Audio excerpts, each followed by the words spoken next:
Okay. It's interesting to note that in each of these cases, the likelihood only depended on summation yi a to I, which you can do the arithmetic and see that it works out to be this, so that the likelihood only depends on that guy right there, right? The betas we don't know, but of the data that we know, it only depends on those guys right there. So we don't actually need the full data; we only need those things. And this is simplification is a sort of consequence of the link functions that we've chosen. If we didn't choose those link functions, that wouldn't be the case. And then this has to be derived. If we want to optimize these equations, if we want to maximize the likelihood, the maximum of the likelihood is achieved at the so-called root of the normal equations, which is nothing other than the solution to this equation right here. And the WIs have a definition. They're related to the derivative of the inverse. They're exactly the derivative of the inverse of the link function. But it has a kind of least squares-y looking criteria where recall we had to to optimize the least squares, there was this kind of product term that we had to prove was 0, and then if we did that, then we knew we had the least squares estimate. And so this is very similar, and these are, at any rate, these are called the normal equations. So I have them rewritten right here, just to remind us again. For the linear model, the variance of yi is just sigma squared is constant. For the Bernoulli case, the variance of y is mu I times 1 minus mu I. So the parameters that we're interested in occur in the numerator and the denominator. And for the Poisson case, remember variance of yi is mu I. And also remember mu I itself is G inverse. It's a function of the linear predictor. So there isn't one parameter per subject, right?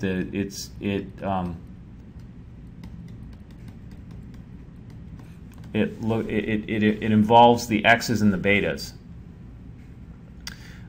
So this equation is a little bit misleading because it suggests that you solve for the mu i's. You don't actually solve for the mu i's. You solve for the betas, but I'm using the mu's as the shorthand for the means of the y's right now.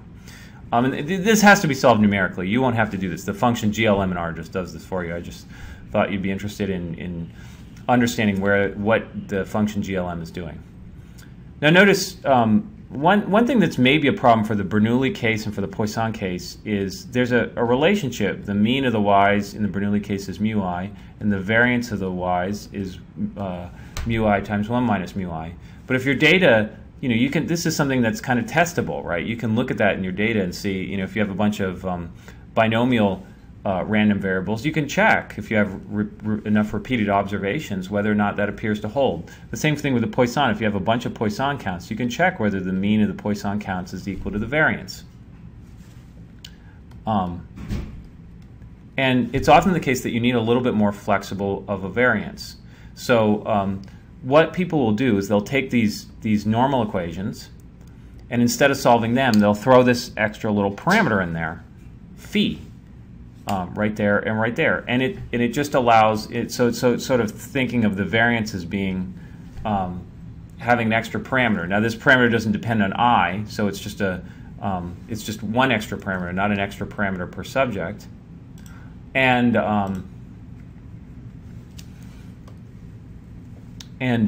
that guy can help for variance relationships that are more complicated than the sort of severe restrictions put on by the assumption that the data are binomial. This should really be binomial.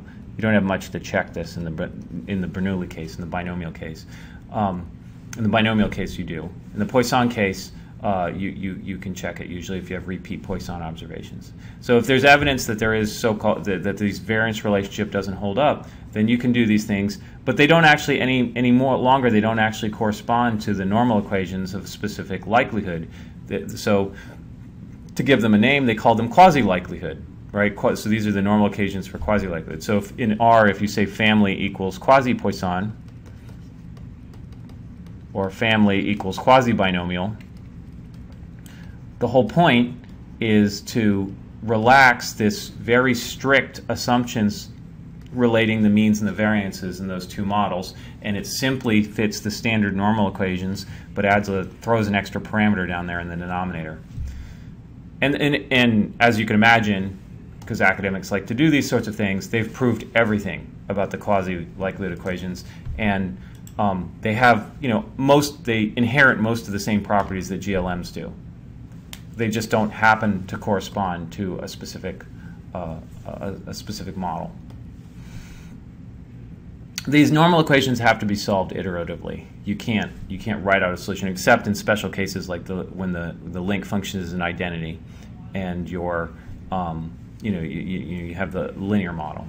So that, but nonetheless, you wind up with beta k hat and phi hat if you include this over dispersion parameter. And then your linear predicted responses can be predicted on the linear predictor space as this guy, where we just plug in our beta hats. So for example, if we want to predict the logit probability of success, then we would put that in there. And then if we want to predict the probability of success from a Bernoulli GLM, we would have to invert these predictions and get the mu hats. Our coefficients are interpreted on the link function scale. So it's sort of g of the expected value of a difference in a 1 unit increase in a particular coefficient. All the other coefficients held constant yields beta k. But notice it's done on the link function scale, and we'll go through some examples in the next lecture. It's done on the link function scale, and it's again a 1 unit increase holding everything else constant.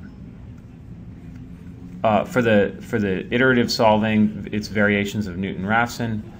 For inference, it's almost all asymptotics, with some exceptions, but that we won't cover in this class. And then many of the ideas from linear models can just be brought over to GLMs. So if you have a good understanding of linear models, that will help you a lot with understanding GLMs. Okay, and then in the next lecture, we'll start going through some examples.